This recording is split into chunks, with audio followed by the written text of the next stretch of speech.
중국 스타트업이 개발한 인공지능 AI 모델 딥시크가 세계 AI 시장 판을 흔들고 있습니다. 딥시크가 가성비 AI를 구현했다는 점에는 이견이 없는데요. 서비스 이용 과정에서 개인정보 유출에 대한 우려도 함께 제기되고 있습니다. 일부 국가에서는 딥시크 이용을 제한하기도 했죠. 관련 내용 전문가와 이야기 나눠봅니다. AI 안전연구소 초대 소장으로 계시죠. 김명주 서울여대 정보보호학과 교수 전화 연결합니다. 소장님 안녕하세요. 네, 안녕하세요. 지난 연말에 국내 첫 AI 안전연구소가 출범하고 초대 소장이 되셨는데요. 먼저 AI 네. 안전연구소 소개 좀 부탁드려요. 네. 안전연구소가 좀 약간 생소하긴 한데, 이게 이 연구소 제목에 나타나 있는 것처럼 그 AI를 이제 국민들이 사용할 때 불안해하고 있는 요소들이 있어요. 이제 그런 부분들을 기술적으로 좀 검증을 하는 기관이고, 또 이번 이제 딥시크 같은 경우 외국산 AI가 이제 국내에 들어올 때 과연 이런 부분들을 또 믿고 쓸 수 있을까 하는 부분들, 그리고 또 우리나라 기업들이 해외 수출할 때 안전 문제로 인해서 이렇게 발목 잡히는 일이 없도록 도와주는 연구소가 안전연구소다, 이렇게 이해하시면 될 것 같습니다. 네.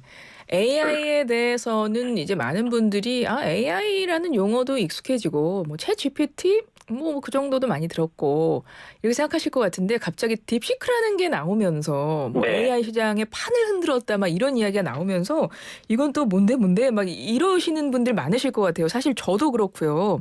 네. 이 딥시크의 등장이 AI 시장에 이게 충격을 주는 거는 왜 그렇습니까? 이게 보통 이제 그 AI도 여러 종류가 있는데 우리가 잘 알고 있는 이제 챗GPT라든지 뭐 이런 부분들은 보통 이제 거대 AI라고 불러요. 프론티어 AI라고 부르는데 얘들은 만들려면 돈이 많이 듭니다. 그래서 한번 훈련시켜서 실제 서비스까지 가는데 들어가는 돈이 뭐 챗GPT 같은 경우는 몇 조 원이 들어가거든요. 네. 엄청나게 큰 돈이 들어가는데 이번에 이제 중국에서 만든 딥시크는 성능은 거의 비슷하면서 돈은 그 챗GPT보다 뭐 어떤 경우는 20분의 1, 20분의 1 정도밖에 들지 않았다. 그리고 거기 사용되는 이제 하드웨어 장비 중에 GPU라는 게 있는데 GPU도 최신 거 아니고 옛날 거 썼는데 성능도 괜찮게 나왔다. 이렇게 하니까 이게 굉장히 파급 효과가 컸던 거죠. 실제 돈이 많이 절감된 거는 맞는 건가요? 그 지금 중국 업체 측에서 그렇게 밝힌 건데? 근데 죄송합니다. 그런데 실제로 보면 이게 숨겨져 있는 비용들이 많아요. 그래서 이게 이제 제가 좀 이렇게 약간 의도성 있는 게 아닌가 이렇게 이야기하는데 이 성능이 좋다고 하는 모델이 딥시크 중에서 R1이라는 모델인데 이게 트럼프 대통령 취임하는 날 공개했거든요. 네. 그래서 이게 챗GPT의 5원하고 이렇게 필적한다고 이야기했는데 그러면 그 R1에 들어가는 비용을 말을 해야 되는데 그 비용을 이야기하지 않고 R1의 기초 모델이 되는 게 한 달 전에 나왔었어요. V3라고. 네. 그 V3의 비용을 가지고 R1에다가 붙여서 이야기를 하니까 이 V3에서 R1으로 가는데 또 비용이 추가가 들거든요. 그 추가로 드는 비용은 또 쏙 뺀 거죠. 그렇군요. 네. 그래서 사실은 이제 지금처럼 비용이 현격히 줄었다라기보다는 뭐 줄기는 줄었지만 찾아보면 결국은 비슷한 비용이 들었을 것이다. 이렇게 보는 사람들이 또 많습니다. 그럼 성능은 어떻습니까? 오픈 AI의 챗 GPT하고 이번 딥시크하고 성능은 어떤 것 같아요? 이것도 이제 딥시크에서 발표하는 그 논문을 보면은 뭐 챗GPT보다 더 뛰어나다 하는 부분이 있는데 특히 얘들은 이제 추론이라고 그래서 주로 수학이나 과학이나 뭐 코딩 이런 쪽에 굉장히 좀 뛰어난 능력이 있거든요.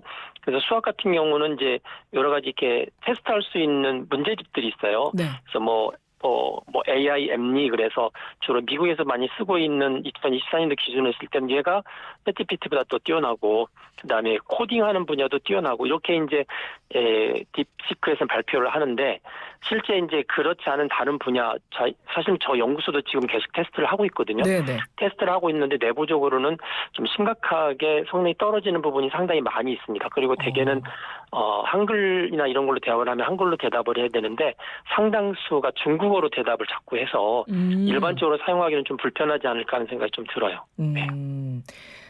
그러면 전체적으로 봤을 때 일단 스타트업입니다. 이름도 좀 생소한 스타트업이고 또 네. 대학을 막 갓 졸업한 200명의 직원, 그렇죠. 연구자, 개발자들이 모여서 만든 거고 이게 불과 2년밖에 안 된 회사라면서요. 네. 그래서 여러 가지 비용도 아직은 더 많이 들었을 것 같은 게 추정이 되고 성능도 보니까 조금 살펴볼 부분이 있긴 하겠으나 좀 놀랄 만한 성과는 맞습니까? 네, 주목할 부분들은 지금 이제 방금 말씀하셨던 부분들이 사실 주목할 요소인데 AI를 개발할 때 돈이 가장 많이 들어가는 데가 이제 이 계산하는 분야입니다. 컴퓨팅 하드웨어 분야고 그 다음으로 많이 들어가는 데가 인건비거든요. 네. 그런데 이제 중국 쪽은 아무래도 인건비가 미국보다 훨씬 싸니까 그런 면에서도 이제 저렴하고 그다음에 또 하나는 그 AI 지금 이런 챗GPT 같은 걸 만드는 기술 가운데서 최근 한 1, 2년 사이에 이게 영역별로 이렇게 쪼개서 만드는 기술들이 나왔어요. 보통 MOE라고 하는데 뭐 그래서 과학 분야, 수학 분야, 무슨 분야별로 이렇게 따로 그 내부적으로 쪼개서 만드는 기술이 있는데 그 MOE 기술을 아주 적극적으로 도입해서 쓰고 있는 이제 그 인공지능이 바로 요 딥시크라고 보시면 될 것 같아요. 그래서 결국 이제 좀 낮은 인건비에다가 알고리즘 보통 소프트웨어죠. 소프트웨어 측면에서 좀 혁신적인 방법을 쓰고 그리고 하드웨어도 그렇게 최신의 것을 쓰지 않았음에도 불구하고 가장 좋은 환경을 가졌던 기업하고 비교했을 때 성능이 비슷하다. 이런 면에서는 상당히 많이 주목을 받는 거고 네네. 그게 이제 우리나라한테 주는 메시지도 있죠. 왜냐면 우리나라도 사실은 돈으로 해서 미국을 따라잡을 수는 없잖아요. 그렇죠. 그렇기 때문에 우리도 결국은 인력 문제, 그다음에 아이디어 문제, 이제 여러 가지 그 주변에 돈이 아니고 자본이 아닌 다른 쪽에 키가 있기 때문에 그쪽으로 우리도 이제 투자를 하게 되면 비슷한 결과를 얻지 않을까 하는 이제 일종의 희망의 메시지가 우리한테 전해진 거죠. 주목할 만한 성과가 맞다 이런 말씀이신 네. 거잖아요. 네, 상당히 뭐 기존의 틀을 벗어났던 접근이라서 주목할 만한 이제 성과는 맞다라고 보는 게 맞습니다. 그게 네. 어떻게 가능했을까요? 그게 아까 이제 말씀드렸던 것처럼 그런 그 약간 자본 중심에서 사고가 이렇게 탁 벗어났고요. 뭐 하나의 키워드로 표현한다 그러면 창의력 보통 이렇게 표현합니다. 창의력. 뭐 중국 정부에서의 지원이나 뭐 이런 것도 있었던 걸까요? 당연히 있겠죠. 왜냐면 이제 모든 중국의 기업들은 그 중국 정부가 사실은 주주 역할들을 다 하고 있는 이제 보통 국가 기업처럼 운영이 되기 때문에 네네. 그 뒤에 상당히 많은 것들이 있고 그리고 이제 몇 가지 의심스러운 부분들이 있어요. 이제 AI에서 굉장히 중요한 게 데이터인데 학습하는 데이터가 아주 좋을수록 아주 많을수록 얘가 성능이 뛰어나거든요. 네. 그런데 그 짧은 기간에 그 많은 데이터를 어떻게 구입했을까, 어떻게 얻었을까 생각을 해보니까 이게 자기들이 일일이 다 얻은 게 아니고 이미 뭐 챗GPT라든지 이런 데서 만들어 놓은 것들을 그 안에서 이렇게 자기들이 가져다가 다시 쓴 게 아닐까. 뭐 보통 그걸 이제 증류라고 보통 표현하는데 네. 증류 과정을 통해서 데이터를 이렇게 일종의 훔쳤다고 보는 거죠. 그래서 오픈 AI에서 이거에 대해서 조사하겠다. 이제 그렇게 보는 거여서 이게 이제 데이터가 어디서 나오는지 정확히 밝혀지지 않으면 그 의심을 피할 수 없고요. 또 하나는 이제 이게 오픈 소스라고 그래서 네. 이 AI의 소스 코드를 자기들이 처음부터 개발한 게 아니에요. 이미 공개되어 있는 걸 가져다가 자기들이 이제 변경해서 쓰는 거기 때문에 그 부분도 이제 우리나라 입장에서 볼 때는 우리나라도 오픈소스를 많이 중심적으로 활동을 하니까 그렇다면 우리도 오픈소스 중심으로 개발을 시작하면 우리도 1, 2년 내에 그렇게 좋은 성과를 내지 않을까 하는 이제 가능성들이 보이는 거죠. 네. 그래서 뭐 어떤 부분에서는 약간의 좀 의혹되는 부분도 있고 그래서 네. 오픈 AI 쪽에서 이제 조사도 좀 요구해서 진행될 수도 있을 것 같은 그런 분위기긴 한데 사실 우려 나오는 것 중에 또 하나가 큰 문제가 개인정보 유출 문제더라고요. 이건 왜 그런가요? 그렇죠. 네, 이 개인정보 유출 문제는 사실 그 뒷단에 중국이라는 나라가 있는 거랑 같이 연관이 있어요. 왜 그러냐면 이제 틱톡도 사실 그런 문제인데 개인정보를 이제 가져가게 되면 뭐 챗GPT도 개인정보를 가져가거든요. 네네. 개인정보를 가져가게 되면 그게 이제 중국 쪽에 있는 서버에 보관돼 있도록 돼 있고 혹시 개인정보를 관해서 무슨 분쟁이 생기면 중국 안에 있는 법정에서 다투도록 돼 있어요, 약관에. 그러니까 이제 우리나라 입장에서는 어떤 개인정보 이슈를 말하려고 해도 그 뒷단에 있는 중국 정부라든지 중국 법원을 통해서 이야기해야 되는 상황이고 그게 좀 투명하지 않다는 의심들을 계속 받아왔잖아요. 네.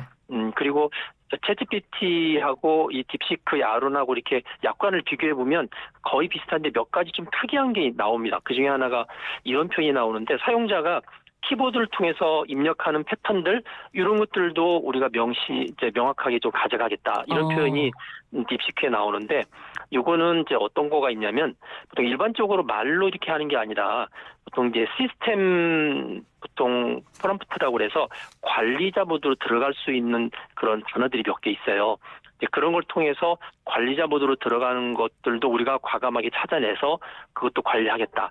그러니까 어떤 걸 입력해서 뭘 의도하는지도 우리가 파악하겠다. 뭐 그렇게까지 보시면 될 것 같고, 그거는 사용하는 도중에 개인 사용자의 사용 패턴, 그다음에 사용하는 의도, 그다음에 그 사람이 가지고 있는 정보들을 충분히 본인들이 가져가서 분석하겠다는 경고로도 볼 수 있습니다.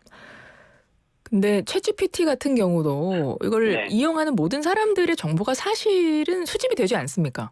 그렇죠. 개인 수집이 정보가. 되죠. 그러면 챗GPT, 그 오픈 AI와 이 딥시크가 개인정보 보호 관리 부분이 정확하게 어떤 부분이 지금 다르게 관리되고 있는 건가요? 이제 중요한 부분은 이게 원래 AI와 관련돼서 사용자의 정보를 가져가서 서비스하는 거는 전혀 문제가 안 돼요. 다들 네. 그렇게 하니까. 근데 이제 이거를 제3자한테 인수하는 게 이제 굉장히 중요합니다. 그러니까 그 안에 쓰고 있는 개인 정보를, 예를 들어서 챗GPT는 다른 서비스 하는 회사랑 어떤 거를 서비스 공유하기 위해서 데이터를 넘길 수도 있거든요. 네. 심지어 뭐 챗GPT가 망하면 그 데이터를 인수할 회사들이 또 가져가겠죠. 이제 그런 부분에 있어서 명확하게 어떻게 그 개인 정보를 다룰 것인지를 명확히 해주고 있는데, 요 딥시크 안에 들어가시면 그게 없어요.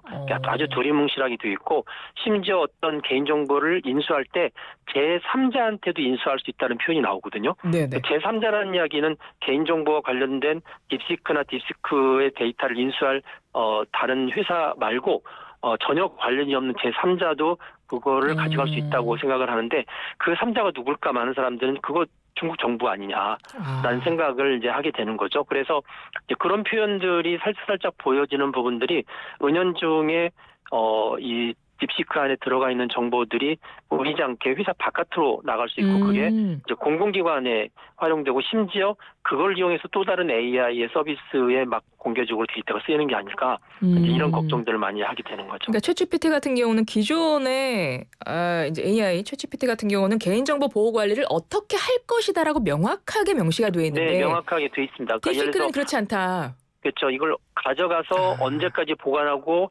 어떤 목적으로 쓰고, 만약에 다른 회사한테 넘겨줄 경우에 어떤 목적으로 넘겨줄지를 명확하게 표시를 하는데, 이제 딥시크는 아직 그게 안 돼 있어서, 그래서 이번에 이탈리아에서 한 3주간 일단 얘를 폐쇄시켰어요. 네네. 폐쇄시키고 이제 딥시크한테 우리나라 이탈리아 국민들의 정보를 어디까지 가져가고 어떻게 가져가고 어떻게 처리할 건지를 밝혀라.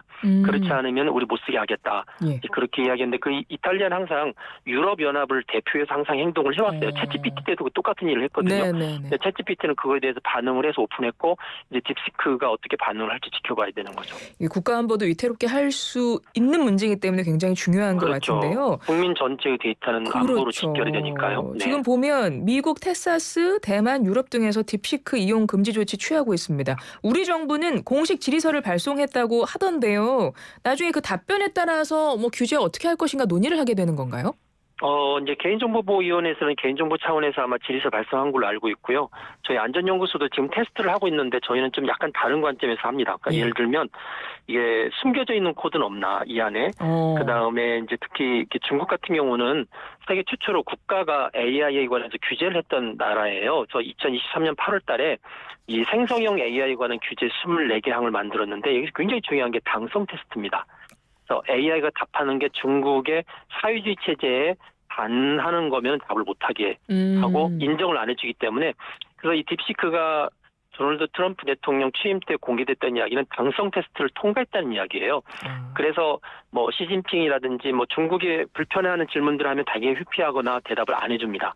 그 이야기는 얘가 글로벌하게 봤을 때 공정한 AI가 아니라는 뜻이죠. 그렇군요. 네, 그래서 이제 이런 것들을 가져다가 다운로드 받아서, 아까 오픈소스 말씀을 드렸는데, 그 위에서 우리가 조금씩 고쳐서 새로운 AI를 만들면 그 저변에는 중국 국가 입장에서의 편파성이 다 녹아져 들어가 있는 거예요. 네, 그래서 이제 그런 것들을 좀 찾아서 이제 노티스를 이제 해줄 생각을 가지고 있습니다. 지금 일반 국민들, 우리나라 국민들이 어플 다운로드 통해서 딥시크 이용할 수 있는 상태입니까? 현재는 할 수 있는데 아마 잘 터지진 않을 겁니다. 최근에 뭐 해킹도 많이 당하고 공격도 많이 받고 또 이게 서버들이 느려지고 하기 때문에 잘 들어가진 않는데 이미 들어가신 분들은 사용할 수 있고요. 또 기다려서 또 터지면 또 사용할 수 있기 때문에 사용해도 되고 또 하나는 이제 오픈 소스라고 돼서 소스가 공개되어 있기 때문에 이제 네. 컴퓨터를 좀 하시는 분들은 자기 PC에 다운로드 받아서 아. 얘를 이제 돌릴 수가 있습니다. 로컬하게 자기 컴퓨터 안에서. 근데 소장님이 보실 때 이거 다운로드 받아서 그냥 사용해도 괜찮을까요? 우리 정부가 지금 공개 질의서 발송해서 답변 기다리고 있다면서요. 제가 그 소장으로서 말씀드리는 건 아니고 개인적으로 말씀드릴 네네. 때는 쓰지 말라고 합니다.